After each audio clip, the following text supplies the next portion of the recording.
Vai a serpente na areia ver.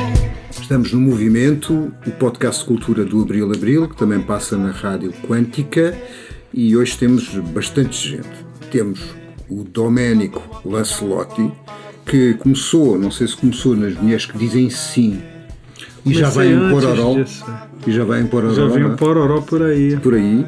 Mas eu comecei antes disso. Sim.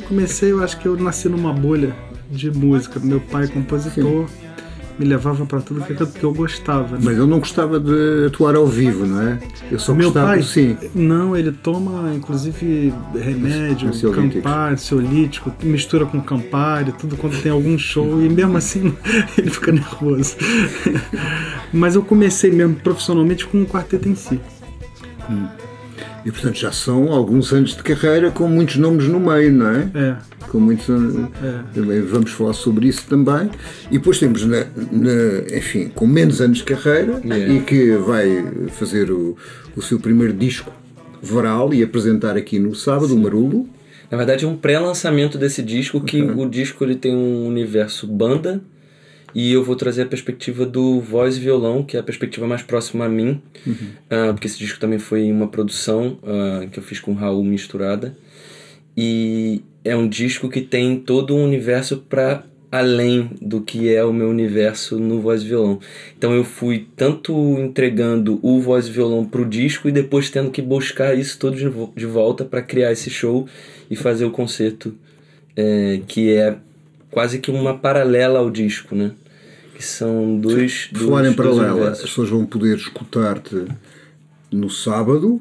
Sim. Se tiverem uma máquina do tempo, também podem ver o Domenico Lancelotti aqui na Bota. Tu tens algum concerto mais à frente agora? Eu vou entrar agora numa turnê com a Adriana Calcanhoto por Portugal.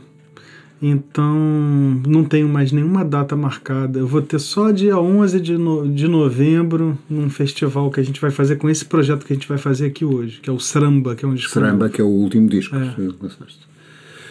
E o Carlos Almeida, que não lançou nenhum disco ainda, mas...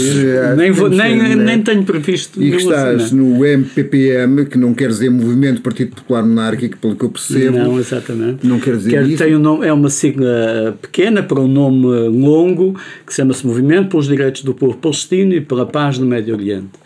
É um movimento que foi criado formalmente aí por volta de 2008, 2009, na altura em torno de 2 abaixo-assinados que foram feitos de largas personalidades em torno do muro que estava na altura a ser construído, do muro de segregação, e, digamos, desse movimento surgiu o interesse ou a motivação de constituir em Portugal um movimento exclusivamente dedicado à questão palestina. Historicamente, em Portugal tem havido outras, até há uma história de relação e de ativismo em torno da solidariedade com a Palestina. Recordo a conferência de 1979 que esteve com a presença do Arafat, que foi na altura organizada pelo Conselho Português para a Paz e a Cooperação. Há outras organizações, tem havido outros movimentos e outras organizações, mas com, digamos, uma atividade mais episódica, mais irregular.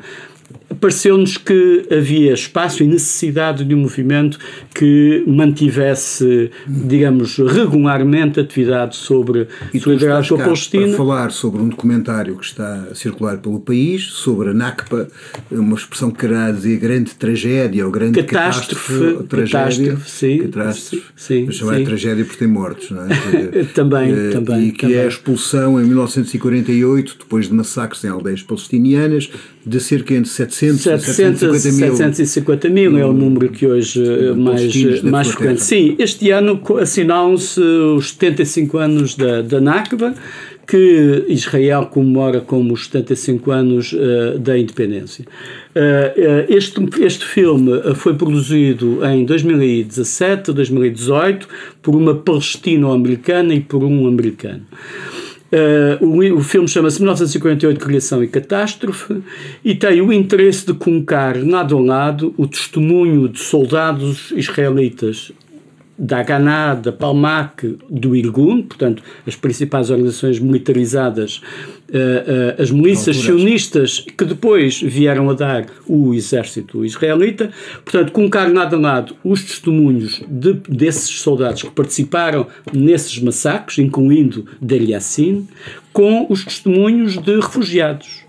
Ou seja, de pessoas palestinas refugiadas dessa tragédia que, digamos, que provocou não só a fuga de cerca de 750 mil pessoas, como a destruição de para cima de 500 povoações, aldeias, vilas do território da Palestina, que tinha sido consignado pela Resolução número 181 ao futuro Estado de Israel, mas também para lá dessas fronteiras, visto que, como sabemos, da guerra de 1948 resultou não apenas a ocupação do território que a Resolução 181 atribui ao Estado de Israel, mas o alargamento dessas fronteiras. As linhas atuais do armistício de 1949 estão para lá desses limites da tornam inviável qualquer Estado palestiniano no meio Sim, para além, quer dizer, o problema é que para além desses limites nós hoje já temos os colonatos, não é? E nos colonatos já vive para cima de 600, 700 mil pessoas, aí sim, nos territórios daquilo que deveria ser, de acordo com as resoluções das Nações Unidas, o futuro Estado da Palestina, territórios esses para os quais a OLP autodeclarou a sua independência no Congresso de Argel de 1985, nesses territórios, que já correspondem não aos 45% ou 46% da resolução número 181, mas apenas a 20%. Portanto, os 20% remanescentes já estão hoje ocupados por colonatos, pelas vias de proteção aos colonatos onde só circulam colonos, por infraestruturas militares, infraestruturas civis que articulam os colonatos com o território ocupado pelo Estado de Israel.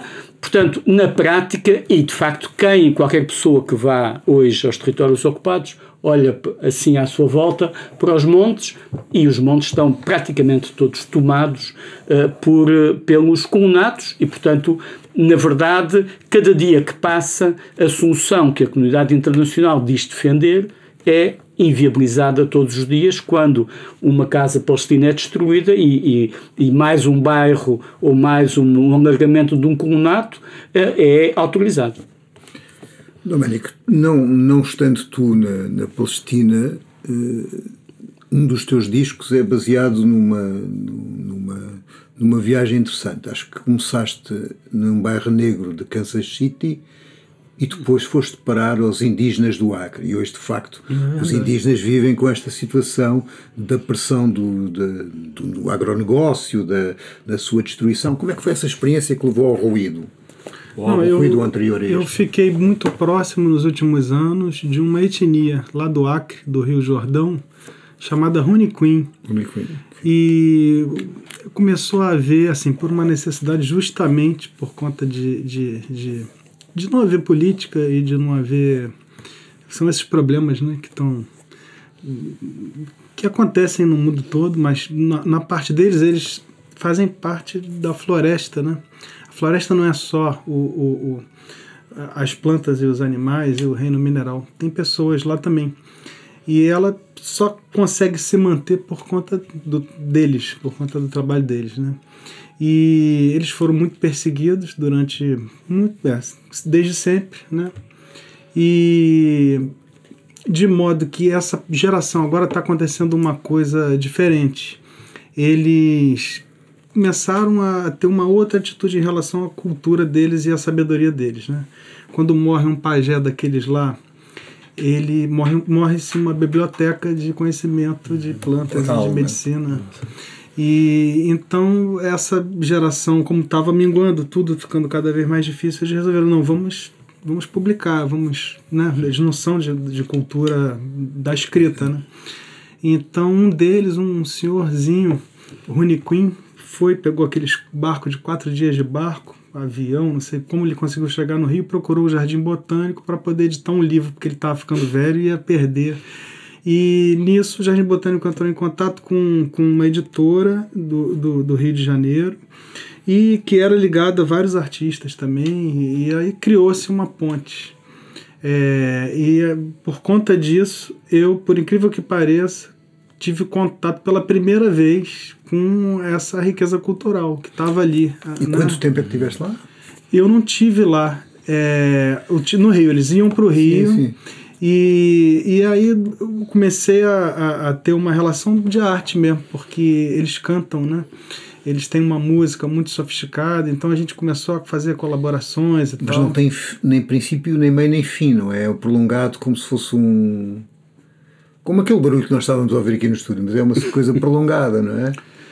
Eles têm umas músicas que têm uma finalidade bem específica, que são músicas de força. São músicas de cantos que chamam forças, né? Que tem a ver com a questão da espiritualidade deles.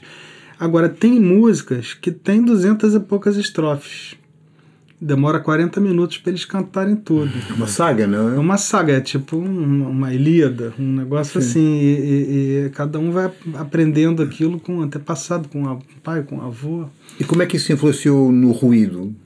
No ruído? Como assim no ruído? No álbum? Tem alguma coisa que tenhas... Eu tive um impacto muito grande, porque assim, eu venho do Rio e meu pai é compositor de samba, como eu já tinha contado aqui antes, e eu estava sempre em contato com a cultura negra.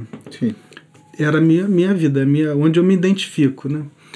Mas eu não conhecia a cultura indígena brasileira, e que são milhares, mas essa específica tem uma coisa assim... Chama-lhe ruído, mas é raio. Raio. Mas tem a ver, o ruído, né? Porque o ruído da música também, ela... Hoje em dia, cada vez mais, né? Os ruídos fazem parte das partituras. Mas eles têm uma coisa assim... Às vezes até o silêncio. Se não fosse silêncio, nem haveria nada. Tu também saíste do Brasil também por questões políticas. Podes dizer isso? Foi. Na altura eu era casado com uma professora da Universidade Pública do Rio de Janeiro, que tinha uma opinião política assim, conhecida, né? Todo mundo sabia. E ela começou a ficar com muito medo de dar aula. E no dia seguinte que aquele monstro se elegeu, já era diferente. Eu já fui na padaria, já era estranho, já estava diferente. As pessoas que eu já conhecia já estavam diferentes e tudo. Então a gente decidiu vir para Portugal, porque a minha ex-mulher é grega também. A gente pôde fazer isso, viver na Europa. A gente decidiu vir para Portugal porque a gente tem muito mais relação com Portugal do que com a Grécia, né? Mas a gente poderia estar aqui por conta do passaporte grego dela. E a gente veio assim, ele se elegeu, a gente veio, nem via ele tomando posse. Deixou tudo lá e veio. E pegamos inclusive, né, toda a questão da crise do Covid e tal aqui. Foi uma fase assim um pouco difícil. Mas eu gosto muito daqui. Gosto muito mesmo. Tanto que não regressaste com a eleição do Lula. Ela voltou.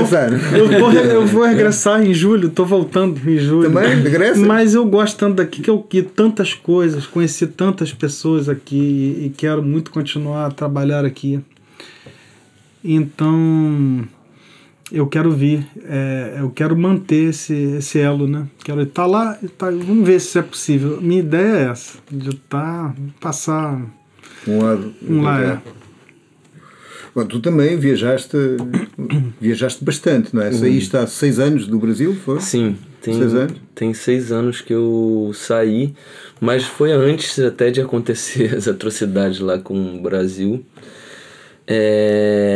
Mas por Nós não estamos a dizer o nome do Voldemort, mas chama-se Bolsonaro. Sim, aqui é o cujo nome não pode ser pronunciado. Eu não falo essa palavra. Aqui em Hogwarts, não. Mas eu naquele momento eu estava numa fase muito perdido assim, com relação ao que eu queria fazer da minha vida. Estava passando por um processo muito difícil de saúde também, porque eu tive uma fase que eu estava trabalhando com mercado de ações e estudando direito. E eu começava a sentir... no lado negro da força. Exatamente. Pois é, bicho. Só que a minha cabeça nunca foi para aquele lugar, né? Eu não conseguia viver aquilo, conviver com aquilo. E aí eu comecei a entrar em pane naquela época. E eu não sabia como sair daquela situação, até por falta do respiro, de você conseguir parar, respirar, sentir o que você quer fazer da tua vida. Mas naquele momento eu comecei a perceber o que eu não queria fazer, que era seguir naquele caminho. Na verdade, eu percebi porque eu tive um problema de coluna, tive uma hérnia de disco, que eu fiquei de cama durante 4 meses, assim, não consegui caminhar. E foi o meu corpo que falou assim, não, por aí tu não vai. E aí foi um momento pra mim de, tipo, preciso agora respirar. Foi um momento de conseguir pela primeira vez, assim, ter tempo pra ver o que eu queria fazer da minha vida. Porque até então eu tinha ido muito mais com o fluxo da coisa do que parado, refletido, tipo, o que eu quero realmente fazer da minha vida. E eu acho que isso é uma coisa que acontece em 90% das pessoas do mundo, né? Ou pelo menos do Brasil. Eu sinto que isso acontece muito por conta até do sistema educacional, né? Eu sinto que eu sofri com relação a isso, que é muito diferente do que tem aqui, que até os 18 anos a gente estuda todo mundo a mesma coisa. E faz a mesma prova, e vai pra faculdade sem... Não é tanto assim, não é? Tu tens áreas, mas de qualquer forma dá para sair da coisa. Pois é, eu fui começando a descobrir isso depois que eu saí, porque aí eu saí do Brasil, fui para Melbourne, e foi mesmo numa saída assim porque eu já tinha largado o direito quando eu tive problema de coluna, passei para uma universidade pública, UF lá, e comecei a fazer comunicação. E aí eu comecei a ter a minha liberdade e começar a pensar mesmo, refletir, tipo, o que eu quero fazer na minha vida. E eu sabia o que eu não queria. E a música entrou na Austrália ou entrou antes? A música já entra antes. A música entra, na verdade, com um grande amigo, assim, que ele morava nos Estados Unidos, só que ele foi saxofonista no casamento dos meus pais. 35 anos atrás, antes de eu nascer. E aí ele teve um problema de... Está quase ao nível da pessoa que te deu aulas de bateria e de percussão, não é? Pequeno, com 6 ou 7 anos, não? Talvez seja o mesmo. Saxofonista, percussionista. Bom demais. Sim, então. E aí ele vai pro Brasil para fazer uma operação na garganta, teve um câncer de faringe, ou laringe, algum dos dois. E aí, chegando lá, ele foi pra casa do meu pai, porque ele tinha composto uma música, até então, com meu pai. E ele queria compor uma outra música com meu pai. Só que aí, quando ele foi lá, já tava mais velho, né? E a gente começou a fazer música compulsivamente, assim. Eu já tocava violão, porque ele tinha sido meu professor antes, assim, na época que ele ainda morava no Brasil, antes de ir para os Estados Unidos. E aí eu comecei a compor com ele. Começamos a criar composições e tudo mais, então ele ficou indo na minha casa rotineiramente, assim, durante 2 meses. E a gente compôs 30 canções, coisa que eu não imaginava. Então eu me apaixonei primeiro pelo ato de compor, principalmente, né? E isso só foi se refletir quando eu saio do Brasil, vou para Melbourne, porque até então eu ainda estava tocando em alguns bares e fazendo alguns shows e tal. Só que não tinha aquilo como é isso que eu preciso para minha vida, né? Porque quando você encontra isso, pelo menos para mim foi tipo, eu não me vejo fazendo mais nada, eu preciso disso. No bloco carnavalesco, olha, para mim foi antes? Foi na saída disso, foi no finalzinho desse Brasil, e foi também uma parte muito importante para me ligar com o João Nogueira, com Clara Nunes, com o Brasil ali mesmo. Foi muito, muito, muito bom estar cantando num bloco de carnaval, assim, para também conseguir começar a virar essa chave, assim, porque a música brasileira também tem tanto poder nesse sentido de te ligar, né, a força quase que amarra, né, e eu senti isso quando saí do Brasil, que até aquela música que você perguntou, que foi a primeira que eu lancei, que ainda nem utilizava o Marulo como nome, que eu ainda estava com o Gabriel Marinho, que é meu nome mesmo, eu tava ali falando dessa saudade. E algo que me permanece até no meu disco que eu vou lançar agora, o Varal, ele tem uma música, que é a primeira música, que diz tudo que eu não vivi.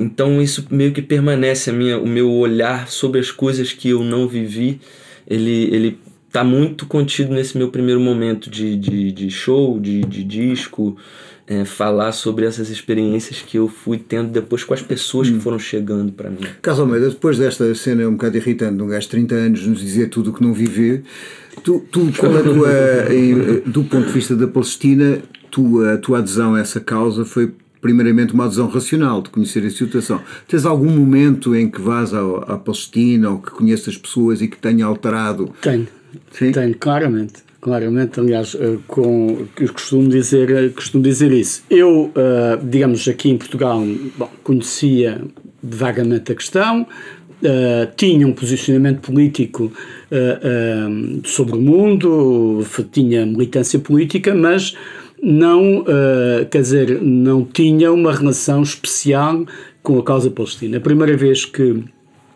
fui à Palestina fui em 1992, portanto depois da Conferência de Madrid e antes do processo de Oslo. E fui integrado numa delegação de municípios europeus. Havia na altura um movimento que, digamos, o pessoal com tantos cabelos brancos como eu se lembra, que era um movimento Zona Livre de Armas Nucleares, um movimento europeu que tinha organizações em Portugal, em Inglaterra, na Itália, e nesse âmbito foi organizada uma visita de presidentes de Câmara à Palestina por essa altura, 92, 91, 92.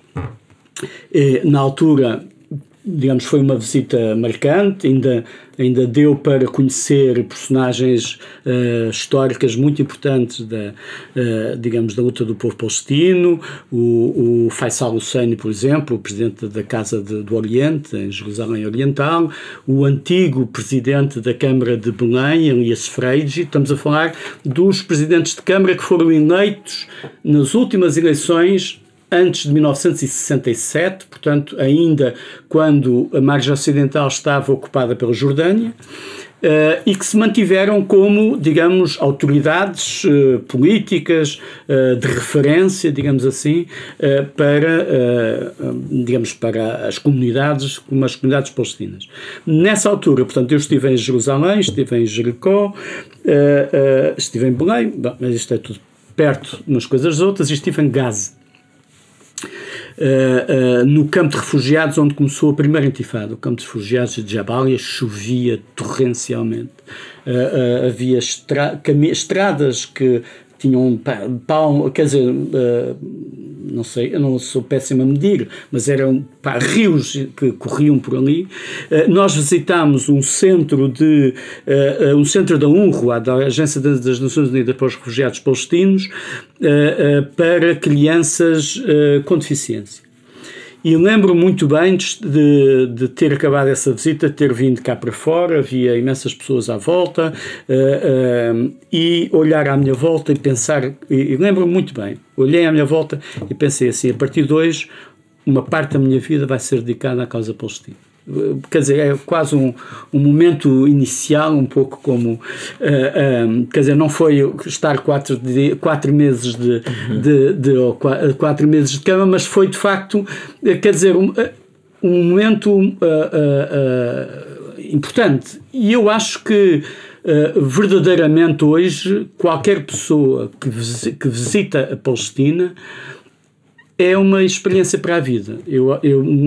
Todas as pessoas com quem eu falo que tiveram a oportunidade de ir à Palestina, de ir à Palestina não simplesmente como um turista, mas ir à Palestina para conhecer as pessoas, para ver os lugares, para sentir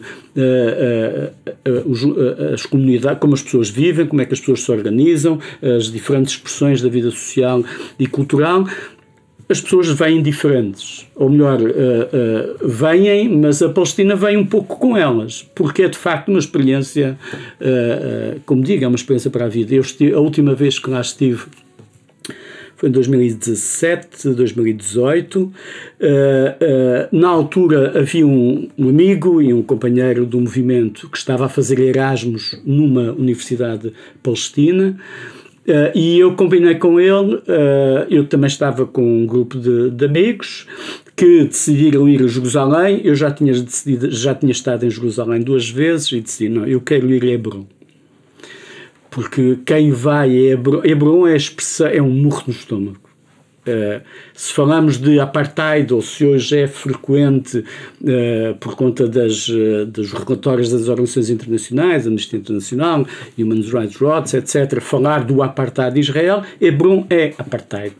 Do mais violento, do mais desumano, quer dizer, somos confrontados permanentemente com a humilhação daquelas pessoas e com um grupo uma comunidade, digamos assim, de colonos que se apoderou do casco velho de Hebron e que humilha, que violenta permanentemente, todos os dias, os palestinos que ali vivem. Não é? As crianças, todos os dias, quando saem para ir à escola, é uma aventura, não é? Da qual podem não chegar. Não é? Cenas como essa existem no Brasil também. No Rio de Janeiro, muito também. Basta sair de uma favela, não é? É uma máquina de morte, né? Que é ativa, né? 60 mil mortos por ano, não é? Dos quais 22 mil, 27 mil atribuídos à polícia. Não é? Eu tinha um amigo meu austríaco que esteve lá durante os massacres de Candelária, não sei o quê, e contava sempre que uma vez o chefe da polícia da Áustria visitou o chefe de polícia do Brasil ou do Rio de Janeiro e que ele lhe perguntou do Rio de Janeiro quantas pessoas eles matavam por ano. Eu te respondeu, mas não é suposto os polícias matarem pessoas. Eu não sei se a história é verdadeira, mas... Sim, mas no Brasil, eu acho que no Brasil nós até podemos falar de vários tipos de apartheid, no fundo, não é? Tu estavas a falar dessa dimensão social e racial, mas se nós falarmos, por exemplo, das comunidades indígenas, não é? Também. Eu estava a ouvir e estava-me a lembrar que o Ilan Pappé, um historiador israelita que vive hoje na Europa, usa muito o termo dos nativos, ou do conceito de nativo, justamente para reforçar a ideia da limpeza étnica na Palestina, não é? E como uma comunidade nativa, natural, os palestinos, na sua diversidade religiosa, foram arrancados das suas terras por europeus, digamos, no contexto do movimento sionista. Não é? Tu achas que essa dimensão da apartheid do Brasil, de grande divisão social, também aumenta a violência política e a forma como as pessoas veem o conflito político no Brasil? Sem dúvida, eu acho que é tudo uma coisa só, né? É uma vontade, uma vontade política, né? A falta de educação, a falta de educação básica é um projeto. Eu acho que tudo parte daí, né? E temos uma elite, talvez, sei lá, talvez seja a pior de todas do planeta, né? Elite brasileira, assim, pessoas muito ignorantes e muito ainda com valores colonialistas, assim, escravocratas e extrativistas, né? São esses valores. E hoje em dia muito americanizados. Só que os americanos são democratas, assim, né? Pelo menos eles... Entendi. Em teoria, né? Aquilo ali se parece um pouco com uma democracia, mas essa elite brasileira não. Essa elite brasileira não tem essa diferença. Já que estávamos a falar de viagens, quer dizer, eu fui ao Brasil algumas vezes, não muitas, mas é uma coisa que eu acho que nós em Portugal temos pouca noção, que é a exibição do ódio de classe, que é uma coisa que cá, acho eu, apesar de tudo, ainda há alguma pudor em exibir o desprezo pelo pobre, o desprezo pelo marginalizado. No Brasil isso ostenta-se. Sobretudo nos últimos anos, na última era. Foi uma coisa que, assim, no início, antes de se estabelecer isso aí, a gente estava levando porrada e não sabia de onde. A gente estava achando, estamos entrando na Idade Média de novo, quais são esses valores, o que está acontecendo, a gente não sabia. E depois as coisas foram ficando mais claras, né? E aí sim, essa barbárie deu voz a toda essa doença, que é uma doença, né? Mas já, por exemplo, tu tocaste com o Caetano, ele tem aquela música do Haiti, não é? E é um bocado essa descrição, não é? Já é. Ele fala muito sobre isso em várias músicas dele, né? Mas achas isso, que não foi sempre assim? Houve uma altura, houve uma esperança que não fosse assim? Olha só, a primeira vez que eu ouvi dizer que o Brasil era racista foi com o Spike Lee, que visitou lá nos anos 90, e ele falou, o Brasil é racista. E eu falei, ué, caramba. Hoje em dia é óbvio, a gente vê, tá claro, né?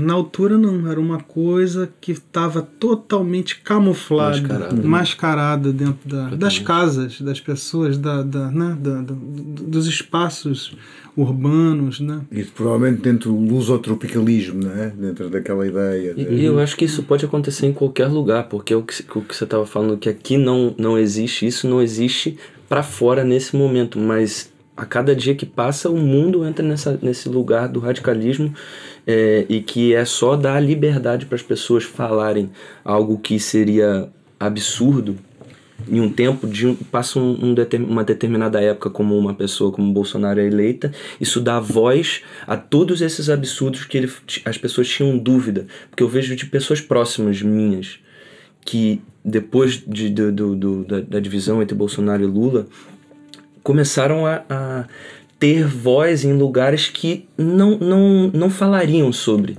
que estaria esse assunto do ódio, enrustido, uma libertação e uma normalização dele, não é? Sim, as coisas cá em Portugal costumam chegam tarde, mas normalmente chegam, não é? Durante muito tempo se dizia que em Portugal não havia extrema-direita, ou que isso era uma coisa marginal e não sei o que, não tinha, mas a coisa mas existia um caos, as condições estavam à espera da oportunidade, acho eu.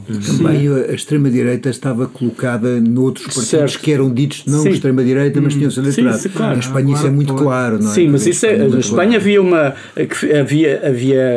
digamos, a Espanha verdadeiramente nunca...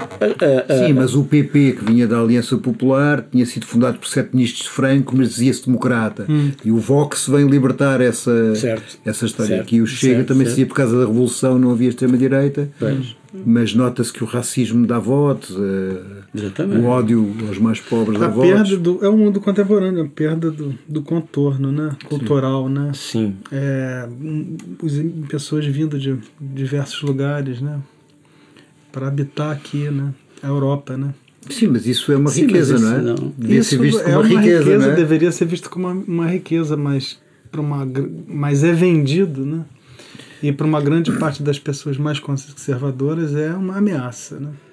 Está tirando. Aliás, isso é muito interessante, porque isso é muito. Quer dizer, por um lado, isso é vendido como um produto. A interculturalidade é suposto ser um produto. Mas é normalmente com uma imagem Benetton, não é? Exatamente. Mas depois acaba, isso é de facto uma aparência, não é? Porque deixa intactas as diferenças, os fenómenos aliás, serve para deixar marginalização, exatamente. Não é? Mas o ridículo é a Europa precisa de 50 milhões de imigrantes, ou Portugal precisa da segurança social sustentada pelos imigrantes. No entanto, querem que eles não tenham direitos políticos, nem sociais, nem económicos, porque serve para serem mais baratos e fazerem pressão nos salários dos outros. Para tornar os outros mais baratos. Exatamente. E depois a extrema-direita usa isso para dizer o problema não é do banqueiro, o problema é do tipo ao teu lado. Porque daí vem esse liberalismo aí. E agora está acontecendo isso no Brexit lá, né? Que eles estão mandando todo mundo embora, os imigrantes que trabalham e fazem mão de obra, só que a economia vai cair. Tiveste 2 anos lá, não é? Tive 1 ano lá. 1 ano. E sentiste racismo no Reino Unido? Em Londres, eu morei em Londres, né? Não encontraste um inglês? Não. Em Lisboa, em certas zonas, não difícil não encontrar portugueses. Já estamos com discursos novos. Não. Nada disso. Mas sim. Não, eu tive bons amigos lá, mas eu não acessei esse lugar também por ser branco, ter o fenótipo europeu, ser homem. É mais difícil chegar até mim, né? a não ser que seja na minha redondeza. Acontece que eu já ouvi até de um amigo português, que é um guitarrista super talentoso, que mora lá. Ele me disse que no interior da Inglaterra você consegue acessar isso com mais clareza, até pro latino, como nós. Quando você entra num pub assim, você tem o fenótipo do latino, né? Eles já te olham meio torto, né? Isso foi o que ele me disse, mas eu não tive essa experiência. Que eles olhavam meio torto os irlandeses, não é? Há uma coisa engraçada que é a construção da branquitude é feita pela integração dos irlandeses, que eram considerados como os negros antigamente. Eles desprezavam os irlandeses, não é? Aqui um fenómeno dessa coisa. Agora, vamos agora às músicas e depois para sabermos quando é que se pode ver o quê. Tu tens um trajeto musical muito eclético, fazes muita coisa, não é? Muita coisa e bastante diferente, não é? E é uma coisa interessante, por exemplo, entre o álbum anterior, O Raio, e este, não sei como é que se diz, Sramba, eu usava Senhoramba quase, Sramba. O segundo parece mais eletrónico, mas o eletrónico aqui não parece ser eletrónico, parece ser instrumento. Parece ser instrumento, não é? Engraçado. Foi um por acaso que esse disco apareceu. Eu só entendi que era um disco meu depois da 4ª faixa que estava gravada. O que é que eu estou a gravar? Para gravar, o que é isso? Mas é engraçado, eu estou aqui em Portugal e de repente eu vou compor, se ela pega o violão, vem um samba. Legal. Meus outros discos não são propriamente, embora sempre tenha samba, porque é uma perspectiva do mundo, o samba para mim. Qualquer coisa é samba. Mas não era propriamente samba, assim. E aí foi, samba isso aqui, samba, canção, outro. Aí eu fui fazendo outro, fomos gravando. Comecei a fazer um estúdio lá em casa, então me separei, encontrei uma casa que daria para chamar o Ricardo, que é meu amigo desde lá do Brasil, Dias Gomes. Ele fez o estúdio dele lá e a gente tinha pouca coisa, um estúdio caseiro. Mas ele tem um trabalho muito consistente com essas máquinas de modulares e essas máquinas russas, alemãs, que você pode tirar ali timbres e coisas que vai para o mundo da percussão eletrônica e tal. E eu sempre gostei de misturar isso com coisas extremamente acústicas, né, para dar um contraste. Eu tocava aquela MPC, aquela bateria eletrônica, ainda toco, mas eu tocava mais antigamente. E aí a gente foi criando algumas coisas que a gente tocava mesmo nas máquinas e outras que a gente dava um pattern, uma ideia de pattern, assim, mas que não é quantizado, não é aquela coisa da bateria eletrônica rígida, que é a matemática que aqui repete tudo igual. Ela trabalha mais ou menos com uma certa eletrônica síncope. Analógica. Tipo a máquina de lavar, trabalha? Faz tem uma coisa assim que a gente começou a acompanhar a máquina. Fazendo isso não é o samba, isso é o sramba, que é o samba de máquina. É o samba de máquina. E essa palavra pode ser vista também como um módulo. Se você repetir sramba, vai dando um pattern, né? Vai dando um ritmo, né? Vai criando um ritmo. Foi isso. Um disco só poderia acontecer aqui, com uma certa distância, porque aqui tens um olhar de... Você tem uma outra perspectiva de si mesmo, da tua família, da tua cultura. Enriquece muito você ter uma vivência assim de fora para poder olhar de longe. Por exemplo, tens um caso de um compositor, já falei uma vez dele, um compositor sérvio que viveu no Brasil, que tinha essa capacidade de reinterpretar a música de samba para a eletrónica, o Suba. Ele produziu um disco da Bebel Gilberto. Sim. Primeiro disco que tinha essa coisa. São Paulo Confessions, acho que é uma coisa assim. Mas o baile funk, a coisa toda é música eletrônica de ponta. E aquilo ali é samba. E aquilo ali é samba no sentido anterior até ao samba, porque o samba ele vem de toques e da linguagem de tambor ancestral, que é para se comunicar com os deuses, né? São aqueles 6x8 que aqui em Portugal tem também, né? Você vai no Alentejo, você vê várias 6x8, aquela coisa assim, que são ritmos assim da terra, nasce na terra, que nem a laranja, nasce aquele negócio da terra. E o samba, as escolas de samba do Rio de Janeiro, inclusive as tradicionais, cada uma tem uma clave, um jeito de tocar o samba que é diferente. E em determinados instrumentos você reconhece que aquilo ali está dialogando com aquela coisa ancestral. Há 2 anos atrás, uma escola lá do Rio, a Grande Rio, fez um enredo que era sobre Exu, que é um deus africano, que é uma espécie de Mercúrio. Ele é o primeiro a você rezar, abre caminhos, ele está entre os mundos, ele vai e volta. E ali teve um negócio que me arrepiou todo, porque estava a escola de samba, aquela complexidade de ritmo e de timbres e tudo, todo mundo tocando ao mesmo tempo, né? De repente eles param e estavam lá uns atabaques e eles mostrando, ó, tipo, isso aqui nasceu daqui, tudo isso aqui veio disso aqui. Foi muito bonito. Esse som primordial. É. E é isso que vamos esperar do meu disco. Sim. Eu acho que assim, a minha estrutura óssea é isso, como é a cultura brasileira que eu cresci, isso é a estrutura óssea. Tudo que eu venha fazer vai ter essa estrutura óssea, né? Não tem jeito, seja em Portugal, seja no Brasil, seja em qualquer lugar. Então, olha, boa turnê e bom concerto. Varal, o que é que a gente espera do Varal, da apresentação do Varal? É um prazer estar aqui, muito grande, compartilhando esse momento com vocês. Eu sou, assim, estou num momento muito feliz da minha vida de estar completando esse ciclo, de estar conseguindo terminar esse disco. Foi um processo de 2 anos, assim, para a feitura do disco, de muitas idas e vindas também, da redescoberta no meio do caminho do que era aquele disco, o que eu estava falando. E para mim é um disco do descontrole.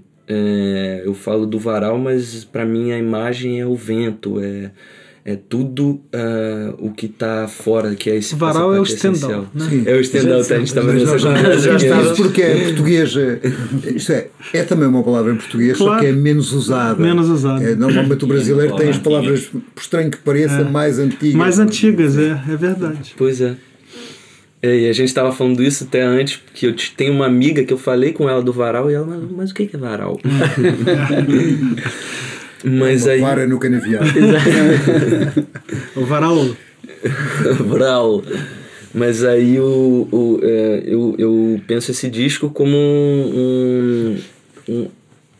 algo dessa minha essência e para além de mim, que também está através da produção, das pessoas que participaram desse disco, que foram muito importantes para o que surgiu dali, né? E foi uma experiência assim, muito, muito positiva assim, para mim nesse momento, até para dar início a esse meu pensamento do como eu vou estruturar as canções, como eu vou possivelmente produzir o meu próximo disco. Foi muito importante estar trabalhando com essas pessoas para também conseguir criar esse chão, né? Conseguir saber, tipo, eu posso ter esse universo aqui através do que eu componho, que é aquela coisa da essência também, do veio que me parte, né? Dali eu posso criar X, universo Y, consigo ver essas coisas quando o disco está pronto, né? E para mim é uma surpresa assim, também escutar e até me reconhecer dentro dessa fotografia, né? É sempre um momento diferente. Quando eu escutei a primeira vez, quando eu escuto a segunda, quando eu escuto hoje, é sempre diferente. Então é muito difícil também saber o que esperar disso. Não saberia dizer. Tem que vir cá sábado, para descobrir. Pois é. É a única hipótese. Carlos Almeida, o documentário vai passar agora? O documentário, quer dizer, nós já o passamos em várias ocasiões. Nós já fizemos uma sessão no Camões em colaboração com a ABC Cineclube. Fizemos também uma apresentação aqui na Bota. No dia 5 de junho vamos fazer uma outra no Camões, mas aí para estudantes no Liceu Camões. No Liceu Camões, na Escola Secundária Camões, agora, no dia 5, aí para estudantes do secundário.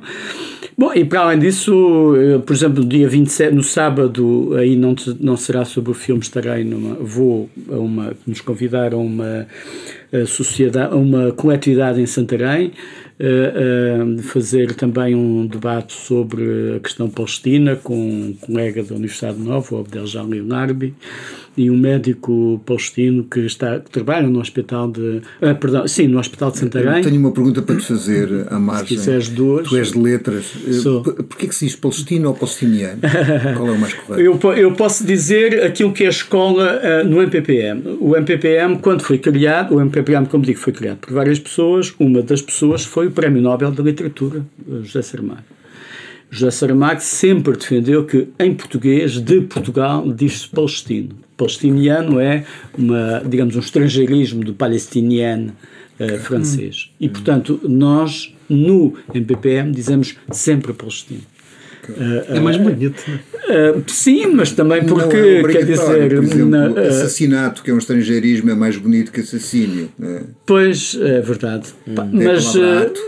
Mas sabes que, no caso, o José Saramago tinha uma presença... Quer dizer, o José Saramago participou na criação do MPPM, não apenas dando o nome, mas contribuindo de facto com a sua atividade, com a sua presença e com o seu contributo em inúmeros domínios para o arranque do MPPM, não é?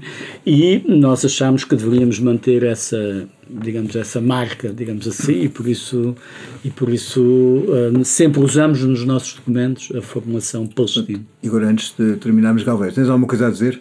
Tenho várias coisas a dizer. Então. Primeiro, que a banda sonora que temos estado a ouvir ao longo de toda a entrevista não é a música nem do Doménico nem do Maru, é da aula de violino para adultos. Eu pensei que era música contemporânea. Eu achei ali um bocado de Stockhausen. Mas... Eu não sei se vai ouvir, se não ouvir. Se não se ouvir, vai ser um momento meio estranho, mas se ouvir também. Mas pronto. Mas são pessoas muito bem intencionadas, têm o prazer de poder satisfazer um desejo antigo na idade adulta. Tenho outra coisa a dizer, que é a propósito do Zanicuí. Vamos ter aqui uma apresentação com 3 membros da aldeia Pinuia no dia 31 de março, que eu penso que não vai coincidir, não vai ser possível. Provavelmente vamos tê-los cá, tentar tê-los num podcast Movimento em breve, mas não, vai ser também a posteriori, como a caso do Doménico. 31 de maio, peço desculpa. Já estava pensando no ano que vem. Não, é tipo já, daqui a uma semana. Mas pronto, como nós vamos ter este desacerto entre o movimento e aquilo que vai acontecer por causa da limitação das agendas deles, vamos tê-los cá. Eu acho que é sempre uma experiência única, porque trazem uma energia e como diz o Luís G. Lopes, um punk rock. Essa possibilidade que a gente tem, eu acho, de se conectar, né, com esses povos nativos, é uma possibilidade muito importante de você entender a dimensão do que é de estar vivo, né? Do que é um canto que vem de um outro lugar, que não é um lugar puramente mental. Eles são tchanás, eles cantam, tchaná é o pássaro. E quando ele canta, a impressão que você tem é que você está escutando um animal mesmo, cantando. Uma afinação aguda, assim, e um lugar, o lugar de onde vem a voz e o desprendimento e a maneira que ele se coloca no mundo é diferente, não tem nada igual. Então, assim, ainda bem que ainda existem essas figuras por aí, né, para nos ensinar ao básico que a gente perdeu em algum momento no processo civilizatório. Eu não sei se a gente já estamos a acabar a conversa. Mas podes continuar. Não, era só para porque estava a ouvir-vos. Há pouco vim para Portugal, fui para a Austrália e lembrei-me, nós agora, por ocasião dos 75 anos da Nakba, tivemos connosco 2 palestinos, 2 refugiados, pessoas de gerações diferentes, um que vive na Noruega, um senhor já com alguma idade, escritor, e uma senhora mais nova que vive em Madrid. Eu estava a ouvir, estava-me a recordar de uma coisa que ela disse, não apenas lá na sessão que fizemos na Casa do Alentejo, mas até na Assembleia da República. Nós tivemos um encontro com o Grupo Parlamentar de Amizade Portugal-Palestina, e ela comentava que ela sempre viveu no campo de refugiados de Eixa, que é um campo de refugiados ao pé de Belém, e saiu em 2018. No dia que saiu, viajou portanto, até Amman, de Amman para Londres, de Londres para Madrid, de Madrid para Amsterdão, porque tinha família em Amsterdão. Fez isto tudo num dia. E quando chegou ao fim pensou, eu vivi a minha vida toda encerrada num campo de refugiados, praticamente não saía. E durante um dia eu cruzei estes países todos e viajei este tempo todo.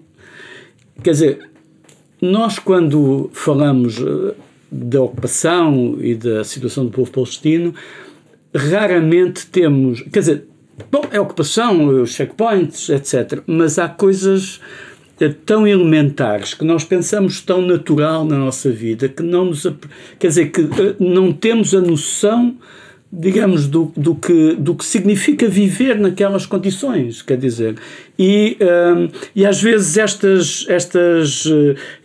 estas informações, estas experiências dão-nos a verdadeira dimensão do quão brutal, violento e desumano é a situação do povo palestino. Quer dizer, isto, claro que cada situação de dominação tem as suas próprias dores e as suas próprias violências, bom, mas pronto, mas eu estou aqui para falar da Palestina e lembrei-me desta conversa. Nós tivemos um músico italiano aqui chamado Carlo Mascolo, que é um músico, um trombonista que teve no campo da Palestina durante 2 anos. E eu comentei com ele, nós tínhamos tido aqui uma exposição sobre a Palestina e tivemos em alguns momentos, e temos de vez em quando músicos de Israel. Já aconteceu que temos músicos de Israel. Ele disse, tens músicos de Israel, não tens músicos da Palestina. Porque os músicos da Palestina não podem viajar. É só isto. Claro. Bom, agradeço a vossa presença, espero que façam grandes concertos e espero que a Palestina seja algum dia livre e independente. Também espero. Esperemos todos. E obrigado pelo convite, foi uma ótima conversa. Obrigado. Muito obrigado. Vai a serpente na areia ver, na superfície da pedra ver, na correnteza do rio ver, na cachoeira de nuvem ver, de lá do alto da copa ver, de lá de dentro da toca ver, de lá da boca do mato ver. Vai a serpente na areia ver, vai a serpente na minha voz, vai a serpente na minha mão, vai a serpente na minha voz, vai a serpente na minha mão. A e a e a e, a e a e a e, a e a e a e, a e a e a e. Vai a serpente na areia ver, na superfície da pedra ver, na correnteza do rio ver, na cachoeira de nuvem ver, de lá do alto da copa ver, de lá de dentro da toca ver, de lá da boca do mato ver. Vai a serpente na areia ver, vai a serpente na minha voz, vai a serpente na minha mão, vai a serpente na minha voz, vai a serpente na minha mão. A e a e a e, a e a e a e, a e a e a e, a e a e a e.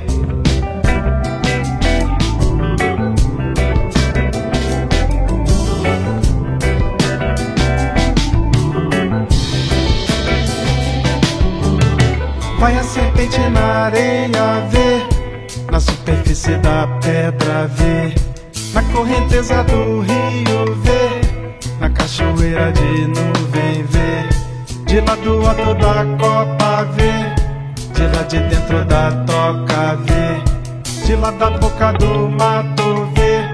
Vai a serpente na areia ver, vai a serpente na minha voz, vai a serpente na minha mão, vai a serpente na minha voz, vai a serpente na minha mão. A e a e a e, a e a e a e.